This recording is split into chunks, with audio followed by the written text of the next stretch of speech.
What's up everyone and welcome back to the World History Channel. Before we begin, please hit the subscribe button today. Let's get started.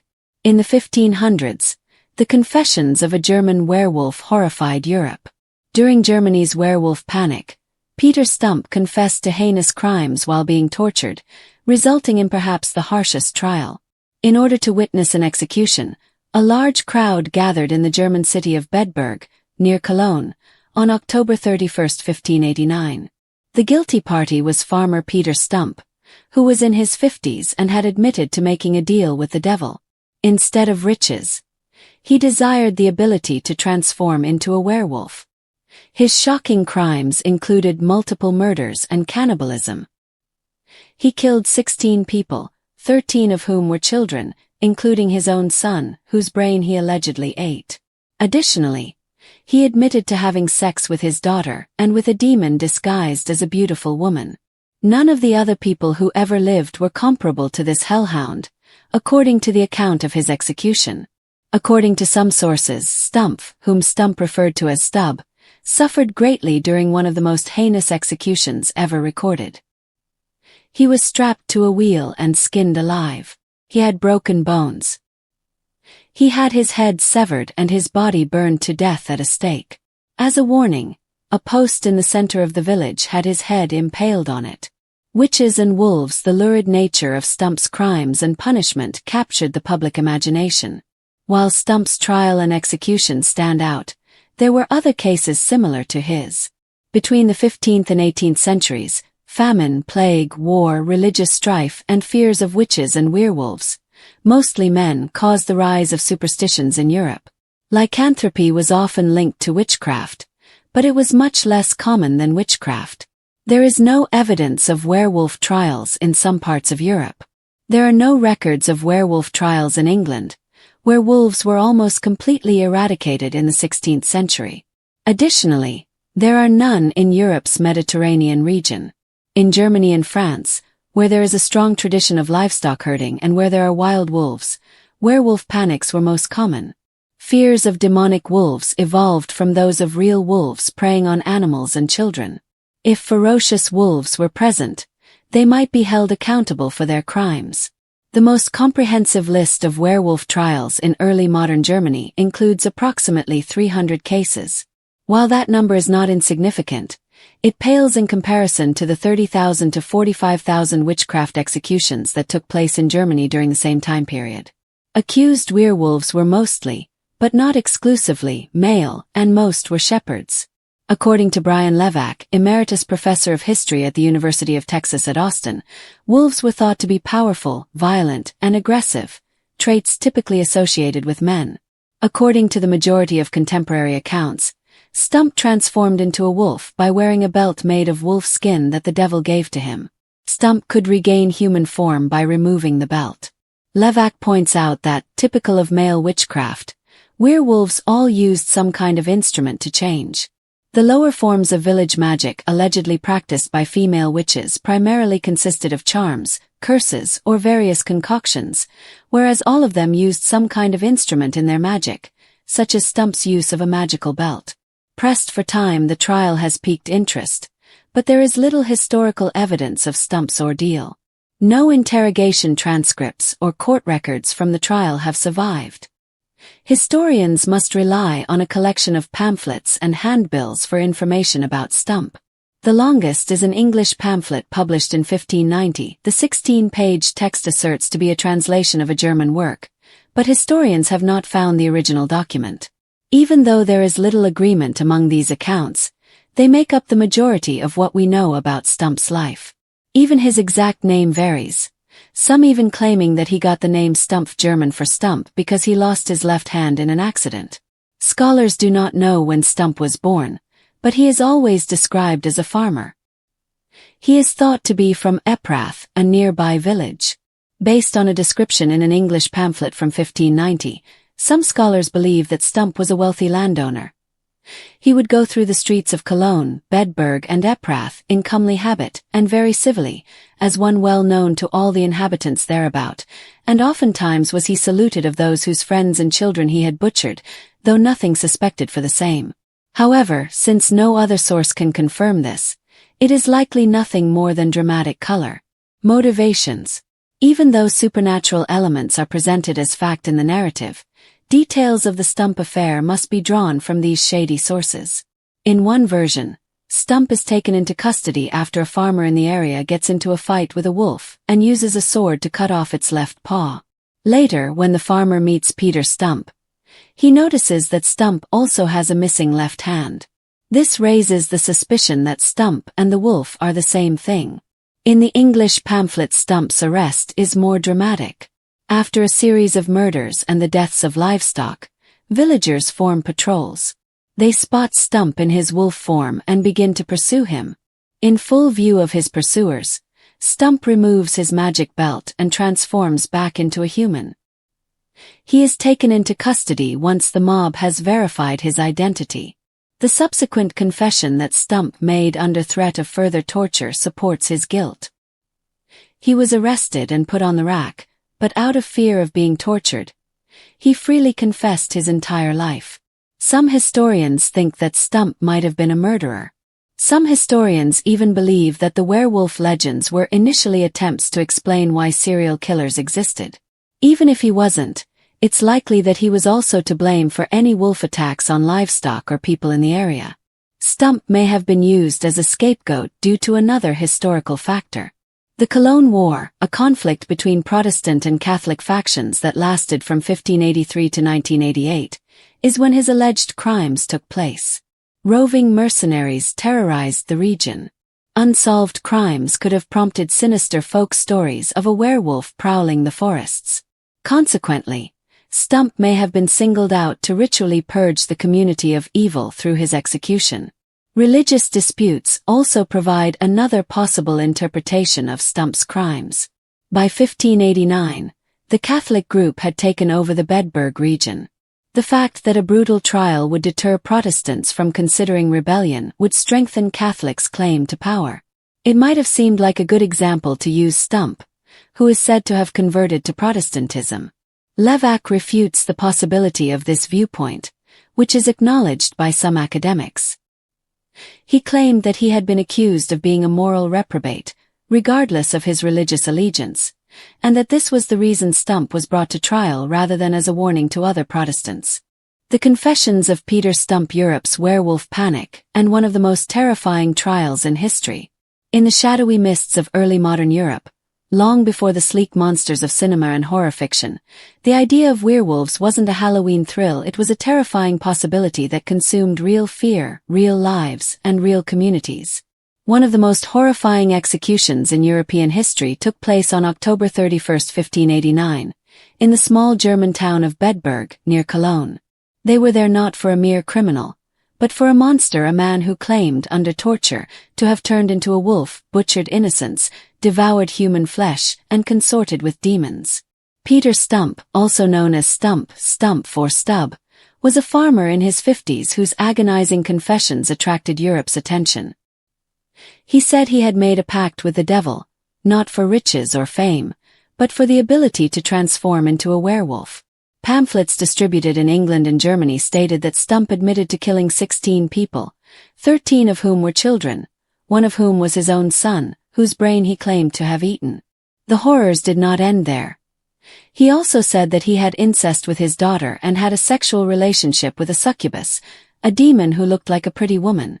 These assertions struck a chord during a period marked by religious strife, death, and superstition. Even among the most horrific accounts of the era's many witch hunts and demon trials, the Peter Stumpp case stands out as one of the darkest, most lurid episodes of moral panic and mass hysteria, wrapped in blood and myth, and weaponized by the politics and fears of the 16th century. Both Peter Stumpp's punishment and the specifics of his crimes are almost incomprehensible. If true, descriptions of his execution rank among the most heinous in recorded history. The executioners fastened him to a large wheel and used fiery pincers to sever the flesh from his body. His limbs were shattered with blunt instruments so he could never rise from the grave. His decapitated body was burned on a pyre after being decapitated. As a grotesque warning to anyone who might be tempted by evil, his head was displayed on a stake alongside the remains of a wolf with its teeth flayed. According to contemporary reports, none before or after had matched the depravity of this hellhound in human shape. His daughter, who had allegedly borne him a child, was also executed, alongside another woman believed to be his mistress. The community of Bedburg treated this as a purging of a demonic presence, a public act of righteous vengeance. However, what exactly transpired in Bedburg that year? Was Peter Stumpp a supernatural monster, a serial killer cloaked in medieval myth, or merely a scapegoat sacrificed to cleanse society of its internal rot? It is frustratingly lacking in the historical record. No court documents or original transcripts from the trial have survived. A small number of pamphlets that were distributed throughout Europe, particularly in England immediately following Stumpp's execution, are the source of everything we know about him. A true discourse declaring the damnable life and death of one Stumpp Peter, a 16-page English text published in 1590 that claimed to be a translation from a now-lost German original, is one of the most significant. It contains violent imagery and moral panic, and reads more like sensationalist propaganda than serious legal reporting. But for centuries, it has been the primary source of knowledge about the man once called the Werewolf of Bedburg. These texts assert that Stumpp was not an outsider. He was a respected member of his community, walking the streets of Bedburg, Cologne, and nearby Eprath in comely habit, and very civilly, as one pamphlet puts it. He may have been a wealthy landowner, possibly a Protestant in a now Catholic region, according to some authors. His outward appearance concealed his inner evil, making him all the more terrifying to those who believed in the lurking presence of sin. In a story that reads like the plot of a horror folktale, the first suspicions arose when a local farmer fought off a wolf and managed to cut off its paw with a sword. Later that day, he encountered Peter Stumpp and noticed the man was missing his left hand. Stumpp's disability, the loss of a hand, put him in direct contact with the beast, which led to his arrest in this version of the story. Other versions are more dramatic. They talk about a group of villagers organizing patrols in response to a string of brutal killings and mutilations of livestock. During one pursuit, they spot a wolf. The creature darts into a grove as they pursue it, takes off a magic belt in front of the crowd, and transforms into Peter Stumpp, a human. The belt's story is very important. According to Stumpp, the devil had given him a wolfskin belt that allowed him to change form. When he wore it, he had the speed, strength, and bloodlust of a wild animal. When he took it off, he was human again. The belt was never found. The confession that followed was extracted on the rack, a notorious torture device used to dislocate limbs and rupture tendons. According to the English pamphlet, Stumpp confessed everything because he feared even worse pain. Werewolf accusations were relatively rare compared to witchcraft trials, but they held similar moral and symbolic weight. Most werewolf cases occurred in areas like Germany and France, where wolves were common in the forests and posed a very real threat to livestock and children. In fact, many alleged werewolves were shepherds, men who worked closest with animals and had the opportunity and isolation to be suspected of secret crimes. In England, where wolves had been mostly eradicated by the 16th century, werewolf trials never took root. In Mediterranean Europe, the phenomenon was likewise rare. But in Central Europe, especially during times of political upheaval and war, stories of demonic wolves thrived. Between the 15th and 18th centuries, Germany experienced over 300 werewolf-related trials, a small number compared to the tens of thousands of witchcraft executions, but still significant. Male werewolves were thought to channel hyper-masculine traits: rage, violence, predation. As Brian Levack, historian and author of The Witch Hunt in Early Modern Europe, points out, male magical practices involved instruments, belts, amulets, powders that enabled transformation, whereas female witches were often accused of brewing potions or casting spells. The magical belt worn by Stumpp fits right in with this myth about men. But the story of Peter Stumpp is not just one of lycanthropy, it is also deeply political and religious. His trial took place during the Cologne War, which erupted between Protestant and Catholic factions in the region between 1583 and 1588. By the time Stumpp was taken into custody in 1589, Bedburg had been taken over by the Catholics.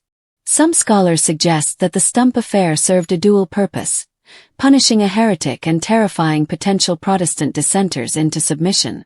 The public execution, complete with posthumous mutilation, would have sent a clear message about the consequences of sin and rebellion. Stumpp, possibly a convert to Protestantism, may have been a convenient target. The werewolf mask could be a symbolic guise for deeper social anxieties. In this view, the demonic monster was less about literal shape-shifting and more about social purification, a theatrical sacrifice that legitimized new political power. However, not all historians agree. Levack, among others, argues that the charges against Stumpp were focused on moral depravity rather than religious affiliation. His crimes, cannibalism, incest, pact with the devil, represented a collapse of all natural order, making him a universal enemy of God and man. Even so, the supernatural elements of the case cannot be ignored. The belief in werewolves was real, and fear of them could tip entire communities into frenzy. In the absence of modern forensic science, any unexplained disappearance or animal attack could be attributed to a beast in human form. This was especially true in regions where wild wolves posed actual threats.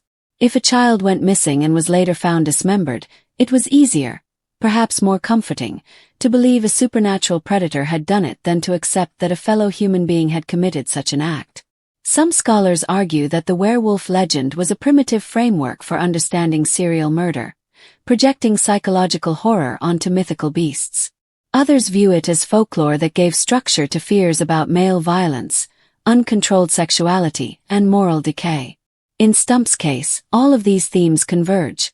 A respectable man becomes a sexual deviant, a cannibal, a child killer, and a predator who walks in daylight among those he would later consume. But what of the confessions? Nearly all historians agree that torture produces unreliable testimony. People will do anything to save themselves from further suffering when they are in extreme pain and under psychological pressure. Stumpp's confessions were almost certainly coerced, but that doesn't mean he was innocent. He could have been delusional, mentally ill, or even a calculated killer who used folklore to explain his own depravity to others. He could also have been the target of mass hysteria and political theater and falsely accused. The truth is still elusive due to the absence of trial records and contemporary investigative documents. However, the case continues because of this ambiguity. Peter Stumpp's story is more than just a footnote in folklore. It is a haunting lens through which we can see the fears, contradictions, and brutality of early modern Europe. What makes Stumpp's case so unforgettable isn't just the savagery of his crimes or the grotesqueness of his death. It's the way the story crystallizes a moment in European history where belief in the supernatural bled seamlessly into legal practice, where the boundaries between crime, sin, and myth were terrifyingly porous. Europe in the 1500s was racked by plague, famine, and war. Nations were torn apart by religious reform. The printing press spread information and misinformation faster than ever before. In this cauldron of fear, stories like that of Peter Stumpp found fertile ground. On the continent, pamphlets about his life were printed and distributed. His story was told and told again not just out of curiosity but also to warn people. People were reminded that the devil existed among them, that evil could have a human face, and that sin would be punished, not only in hell but also here on earth in the most agonizing way imaginable. In the end, Peter Stumpp's death was more than just a man's death. It was also the culmination of deeply ingrained suspicions, myths, and fears that shaped early modern Europe's mentality. It stands today as a chilling testament to how easily human beings, when gripped by panic, folklore, and fanaticism, can blur the line between justice and horror. From Wolfman in 1941 to Professor Lupin in the Harry Potter series, werewolves have frequently been transformed into monsters by the full moon. Peter Stumpp and other so-called 16th-century European werewolves generally owed their transformations to a deal with the devil. One of the most recognizable symbols of medieval culture is the dragon. It is far from a fantastical creation or a contemporary J.R.R. Tolkien sagas. The dragon emerged from symbolic worlds created in ancient times and has survived to the present day. The dragon was categorized in the same way that other animals were in medieval societies. Legends, stories, and images turned it into a symbol of the Middle Ages that would transcend time. Even earlier than the Middle Ages, in the civilizations of antiquity, a whole menagerie of mythological beings with dragon or snake-like features already existed. Marduk, Babylon's supreme deity, clashed with the demonic dragon Tiamat, a representation of primordial chaos and seawater, in ancient Mesopotamia to create the world and establish order in the cosmos. In ancient China, dragons were revered creatures who protected and controlled water sources. They stood for well-being, power, and luck. Greek myths abound with both vicious serpents and dracontes, gigantic serpents that acted as protectors of people.